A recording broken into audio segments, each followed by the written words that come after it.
ખેડા જિલ્લા અદાલત પરિસરમાં ચેરમેન શ્રી તાલુકા કાનૂની સેવા સમિતિના માર્ગદર્શન હેઠળ આયોજિત લોક અદાલતમાં નાગરિકોને ઝડપી, સરળ અને ખર્ચ રહિત ન્યાય પ્રાપ્ત થઈ રહ્યો છે। લોક અદાલત મારફતે વિવિધ પ્રકારના કેસો પરસ્પર સમજૂતીથી અને સમાધાનથી સફળતાપૂર્વક ઉકેલવામાં આવી રહ્યા છે। લોક અદાલતમાં ખાસ કરીને લગ્ન વિષયક તથા કૌટુંબિક વિવાદો, મોટર અકસ્માત વળતર, ફોજદારી માંડવળ થઈ શકે છે, જમીન સંપાદન સંબંધિત કેસો, બેંકોના લોન વસૂલાત કેસો, નેગોશિયેબલ ઇન્સ્ટ્રુમેન્ટ એક્ટ કલમ 138 મુજબ ચેક બાઉન્સ કેસો, વીજળી તથા પાણીના બિલ સંબંધિત વિવાદો તેમજ દીવાની દરખાસ્તો તથા મજૂર વિવાદો અને મજૂરી સંબંધિત કેસો લેવામાં આવે છે। લોક અદાલતમાં થયેલા સમાધાનો અંતિમ અને બાધ્યકારક હોય છે તથા તે સામે કોઈ અપીલ ચાલતી નથી, જેના કારણે નાગરિકોને સમય અને ખર્ચની બચત સાથે ન્યાય પ્રાપ્ત થાય છે। ન્યાયતંત્ર દ્વારા નાગરિકોને વધુમાં વધુ લોક અદાલતનો લાભ લેવા અપીલ કરવામાં આવી છે। ભેદભાવ ન્યૂઝ રિપોર્ટર વિશાલ માલી। મારું નામ વિજય ગોહિલ છે। હું ખેડા એમજી મધ્ય ગુજરાત વીજ કંપની લિમિટેડ માં ડેપ્યુટી ડીવાયએસએ રેગ્યુલેટિંગ ફરજ બજાવું છું।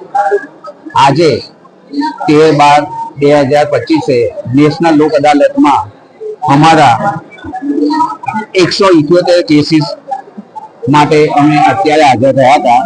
અમે 178 જે ગ્રાહકો છે કે જેમના વીજ બિલના નાણાં બાકી હતા તેઓને અમે તેમના સ્તર ઉપર જઈ અને તેઓને સમજાવ્યા કે લોક અદાલતમાં આવો કે જેથી તમારા જે લેણા છે એનું વ્યાજ એ તમારું માફ થશે અને તમે ભવિષ્યમાં તમે નવું વીજ કનેક્શન પ્રાપ્ત કરી શકશો। અને તે માટે અમે ગત 1 મહિનાથી તે માટે અલગ અલગ જગ્યાએ જઈ 178 સ્થળોમાં અમે સમન્સ આપ્યા લોક અદાલતમાં હાજર રહેવા માટે। અને આજે અત્યારે ગ્રાહકો આવી રહ્યા છે, એમાં 8 ગ્રાહકો એ લોક અદાલતમાં સમાધાન કરેલું છે। મારું નામ નિખિલ પંડ્યા છે। હું ગણેશમાં રિજનલ મેનેજર છું। લાસ્ટ 10 વર્ષથી નોકરી કરું છું। આજે જિલ્લા કાનૂની તરફથી આજે લોક અદાલતનું આયોજન કરવામાં આવેલ છે। એમાં લગભગ બજાજ ફાઇનાન્સના 566 જેવા કસ્ટમરોને નોટિસ બજાવેલ છે। એમાંથી લગભગ 12-20 કસ્ટમરો આવ્યા છે અને બીજા કસ્ટમર આવીને તારીખની મુદતો લઈ ગયા છે અને એ લોકોને લાભ થાય એ લોન માફી માટે ફાયદો થાય એ પ્રમાણે આપણે કાર્યવાહી અહીં કરેલ છે જિલ્લા ન્યાયાલય તરફથી। આજે ઓલરેડી 40 કસ્ટમર આવ્યા છે, એમાંથી 5 થી 10 કસ્ટમર પૈસા ભર્યા છે, બાકીના કસ્ટમર હજી આવવાના છે આખા દિવસ દરમિયાન। તો આજે આવશે લગભગ આજે 40-50 કસ્ટમર તો આવ્યા છે, બીજા કસ્ટમર હજી આવવાની ગણતરી છે। 100 જેવા કસ્ટમર આજે આવશે, એમાંથી લગભગ 30-35 કસ્ટમરના સમાધાન રીતે પૈસા જમા થશે। બાકીના કસ્ટમર 2-3 દિવસમાં 10 મહિને તે તમારે સમયગાળામાં ભરી જશે।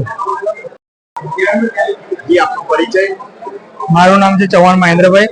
પરમાન ફાઇનાન્સમાં બ્રાન્ચ મેનેજરની પોસ્ટ ઉપર હું કામ કરું છું। અહીંયા લોક અદાલત 13 તારીખે લોક અદાલત રાખવામાં આવી છે, જે કેટલાક લોકોએ પૈસા નહીં ભરે એના માટે એવા 101 જે મેમ્બર હશે એ લોકોનું સમાધાન કરવા માટે લોક અદાલત રાખેલી છે। મારું નામ મૌલિક કુમાર વિનોદભાઈ દરજી છે। કપડાં બ્રાન્ચ સર્વાગ્રામમાંથી આવું છું। અત્યારે લોક અદાલતમાં જે અમારું સેટલમેન્ટ છે તો લોક અદાલત એટલા માટે રાખી છે કે જે પૈસા નથી ભરાયા એ એના અનુસંધાનમાં અત્યારે કસ્ટમર આવે છે અને એના અનુસંધાનમાં અમે સેટલમેન્ટ કરતું પછી રોલ બેક માટે બેઠા છીએ। કપડવંજ અને ખેડામાં બંને થઈને 200 કસ્ટમર હશે।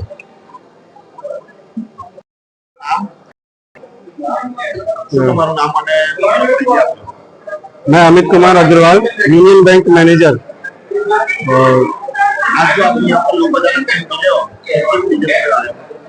ये राष्ट्रीय लोक अदालत है जिसमें कि सभी टाइप के केस सेटल किए जाते हैं, लेकिन हमारा जो है बैंक का मेन है तो हम लोग बैंक के थ्रू आए हैं।